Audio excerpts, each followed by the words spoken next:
Yes, the original channel plans for Sci-Fi September may have kind of went down the drain when we decided to up that Malazan reading schedule, but we're still going to make an event out of September. It's going to be all sci-fi. Let's take a look.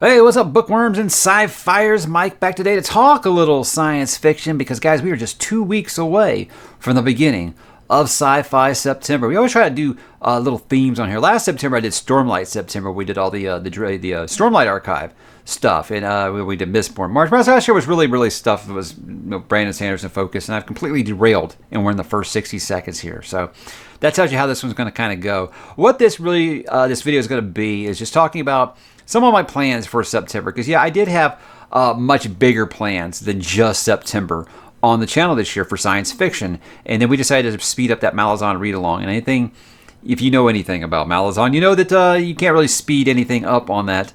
And when it takes like 3 weeks to read one of those books for me, it was kind of hard for me to say, hey, I'm going to read this much sci-fi this year. So there's some things I had to bump, like The Expanse and things like that.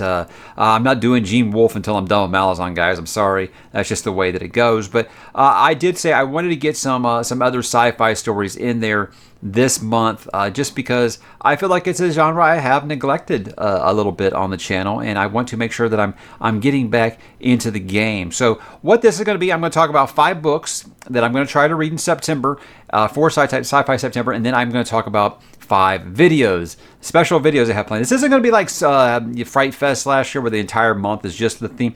It's just I'm making a point to kind of spotlight science fiction in September this year. So there will be other stuff on the channel, so don't worry about that if that's something you're worried about. And I'm sorry if that's something that you were hoping for. But these are this is the business we've chosen, guys. So we're gonna get into it now with the first book in here. And the reason I'm doing this early, guys, is because in case any of you guys want to pick some of these up, read it before I do a review, or if you want to read some of these along with me, I want to make sure that I give you guys that option. We're going to be starting with an author that I adore, and I always will recommend that anybody read. This is Ray Bradbury. This is The Martian Chronicles. Now, I read this in high school, around the same time I read Fahrenheit 451, and I grew to love this author quite a bit, and it's been so long, I don't recall a ton about it. Something Wicked, I read that numerous times in my childhood because it scared the piss out of me, and it's just a story that always stuck with me. With this, I don't know, maybe my third eye wasn't open yet, because this was before Dune, so I wasn't really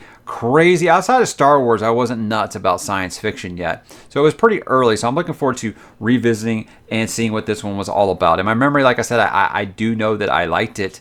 I just can't really remember anything about it besides, hey, it's got Mars in it, and there's always room for Mars. This is the time when we thought by the year 2020 we were going to be like colonizing Mars and stuff. So I think it'll be kind of charming to go back and look at it like that. And again, who doesn't love some Ray Bradbury, some of the best prose you've ever read in your life? An author that I've never read before is Arthur C. Clarke. And I always thought that if I started with Arthur C. Clarke, it was going to be a space odyssey, because like everybody else, I grew up around, and when I say everybody else, anyone that was into science fiction, I grew up around some Stanley Kubrick's 2001 Space Odyssey. So it was something that I was always interested in reading, but just never really knew where to start. And I thought I would start with that, but then my buddy Moyd on Media Death Cult, he decided he's going to be doing a read-along for Childhood's End. So that's where I'm going to start, guys, with Childhood's End. And again, yes, you're looking at these, you're saying, hey, there's ain't I'm trying to make sure I can fit all these in the month. So I did pick a couple of smaller ones before we get into some of the heavy hitters here to make sure that I am doing these all in September and make sure I'm done, because in October the 1st, we are starting another Malazan book. So I want to make sure that I'm able to knock these out soon. So I hope you guys aren't discouraged thinking, oh, well, this isn't real sci-fi. I mean, I don't know how you can say that Ray Bradbury and Arthur C. Clarke aren't real sci-fi, but you will have some people who say that. I'm just not reading the big fatties this month, except for one, which we'll talk about in a minute. The next one here, this is going to be more if I have time. What I mean by that is I I've learned the last couple of months I've kind of really overextended myself. August I got really busy to the point where I had to say, you know what, Poppy War is getting delayed. I'm not going to be able to do that right now. And I don't want to keep doing stuff like that. I don't like to start a book and not be able to finish it because of other plans. Because I feel like then people just think, oh, well, that book isn't any good. I don't need to read it because you shelved it. And I'm not shelving Poppy War. I'm just not reading book 3, anytime soon. But again, I digress. What this is We Are Legion. This is the book 1 in the Bobaverse by Dennis E. Taylor, a series that comes very, very highly recommended to me by many, many people I know, especially on the Discord that have read it and have been very, very high on it. Like I said in my book call recently, I feel like it's been kind of sold to me as Dresden Files in space. Now, I don't know if that's as goofy as everything is Game of Thrones meets something. I don't know, but if it's just kind of that fun sci-fi, you don't need to really invest a ton into learning a billion names and planets and regions and territories and leaders and things like that. Hey, cool, sign me up. It doesn't look like it's going to be that big of a read, and I've heard great things about it all the way around, and I'm excited to give it a go. So I imagine I'll be able to get these 3 in without any problems, really. But again, if I have to cut one out, it's going to be this one. That's just because the other 4 are ones that I made sure I wanted to get in this month. If you guys watched my review for Dark Matter, you know that I really did like what Blake Crouch had to say in that book a lot. So it's only fitting that I go to the next one, which is Recursion. And it seems like I've said before, it seems like people that have read Dark Matter Recursion, it seems like they either love Dark Matter and hate Recursion, or love Recursion and hate Dark Matter. I don't know why. I'm willing to bet that I like both. I'm not gonna lie, guys, this has been like the closest I felt to something very Michael Crichtonish since Michael Crichton, that he puts the science in there, he puts it in a way that you can understand, and he's also got the real thriller going on in the background. But again, I know that is based off of one book, guys. I've read one book by the man, but it was enough for me to want to keep going with Recursion. So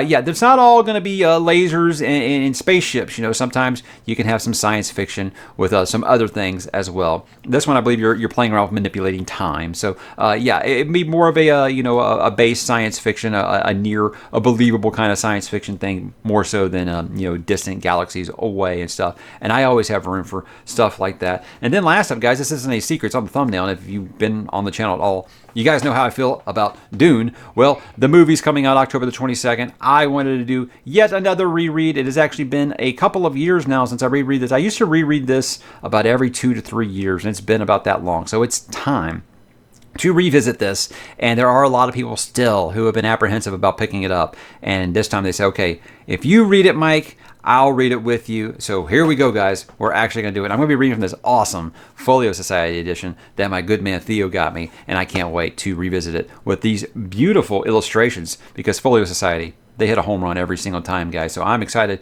to revisit my favorite book of all time, because I will be doing a full breakdown review, a regular review. I'll probably do some kind of spoiler review of some sort or something. I'm not sure. I'll be doing something special when it comes to Dune, and I'll also be reviewing the movie. I'll be doing a spoiler review of the movie. So it's going to be lots of Dune content coming. I hope you guys are here for it, because I am here to talk about it. But that's everything that I've got planned for reading this month. Let's talk about some video ideas. I have a review that I've always wanted to do and I've never done, because I read this book for the first time in 2017, and it was kind of a really stupid thing, because I always had this, this is before I got like I am now, where I always like, hey, 2 cool things, that's great, who needs to choose? I would always get kind of like, what is it that like the console gamers do, where they're like, oh, you have to be like Team PlayStation, or you have to be Microsoft rules, or Nintendo's the best. You can never really pick one. I mean, you have to pick one. I wasn't much like that. Where I was, as soon as someone else was saying something was better maybe than my favorite, that's when I get kind of like overprotective. So I used to hear a lot that Ender's Game was better than Dune, and I was not having it. I was not having that at all, right? So I was real stupid, and I was like, I'm not reading that, F that. And then I read it in 2017, and it blew my mind. I loved it. I loved it to death. And I've never actually done a review for it on the channel, because like I said, I read it right before I started doing this channel, so I didn't feel the need to go back to it. But I would love to talk about this, and why I've only read the first book in the series. I haven't read any of the sequels, but I'm open to doing that. But I've got plenty to say about this book and why I love it, and why it's my second favorite science fiction book of all time. Spoilers there, but I can't wait to talk about it. Speaking of spoilers, a review I haven't done because I don't know how to talk about it without doing spoilers? Well, that's Project Hail Mary by Andy Weir. What I said in this one is I feel like it was a Michael Crichton joke with more dad jokes, or Michael Crichton book with more dad jokes in it. I feel that way with both of his books so far that I've read, this and The Martian, where it, again, like the Blake Crouch, like a Michael Crichton, where it has the science. I don't feel like it holds your hand, but I also feel like you don't have to have a PhD to understand it, and I think that's what makes their books so readable. But I've said I have no idea how to talk about this book without spoiling. So I think what that video will be is, it's not really a spoiler review per se, as much as like, if you haven't read the book, maybe you should hold off, because I can't talk about the book without spoiling some key elements. So I want to make sure the book had been out for a few months. It seems like most people that were going to read it have read it. So maybe now it'll be okay time to go ahead and talk about it. So I'm going to be calling it a spoiler-ish review, because I do have to talk about one major plot line in it that you don't know about if you haven't read the book. I don't know how to talk about non-spoiler, guys, without doing that. I'm going to do a couple of why you should reads this month. And if you did my, you watched my flash poll recently where I took the pulse of what you guys wanted to hear me talk about, you know a couple of these. They are the two sci-fi ones that were on the list. That, of course, is why you should read The Hitchhiker's Guide to the Galaxy by Mr. Douglas Adams, the brilliant Douglas Adams. I'm excited to talk about this one. I'm excited. I would love to just stop everything I'm doing right now and just reread this, because it's so fun. And you can read this in a day, guys. It's such an easy read, and it's so fun and hilarious, and I can't wait to do it and tell you why else you should read it, even if it's just to understand all those pop culture references that we have with Hitchhiker's Guide to the Galaxy. Because there's a ton that you might have heard and you had no idea what it was from, and you're like, oh, so that's what that's from. So if you don't have an interest in anything with Hitchhiker's Guide, well, so long and thanks for all the fish, because I can't wait to talk about it. Then we'll be dipping back into some American comics, guys. I've been talking about a lot of manga recently, but I do have some American comics that I want to talk about, and another why you should read. This one's Brian K. Vaughan's Saga. This is one when I took on that flashball. I didn't expect it to move the needle at all, but a lot of people got interested. And I don't know if it's something that they were already interested in, or if it was my sales pitch of, this is Star Wars on LSD, because I very much feel like that's what it is. So I would love to talk about this. I'm going to do it in September, because I think it's a comic that whether you're in, it's one of those that kind of transcends the genre, whether you like science fiction or not. It's just crazy enough, and the art is beautiful enough that you're going to have a great time with this series. And, it is on a hiatus. It has been on a hiatus for a long time, but I'll talk about why I think you should read it anyway, and for more reasons than, A Song of Ice and Fire, which I talked about why you should do it anyway. This is because this one's going to be finished. It's just not right now, but it has closed off enough arcs that I feel like I could talk about it and tell you why I think you should read it.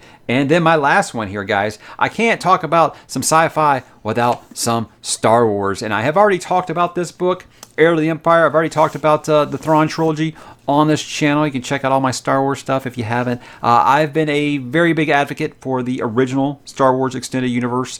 In my mind, I believe that is still canon, and the stuff that Disney doing is like Earth 2.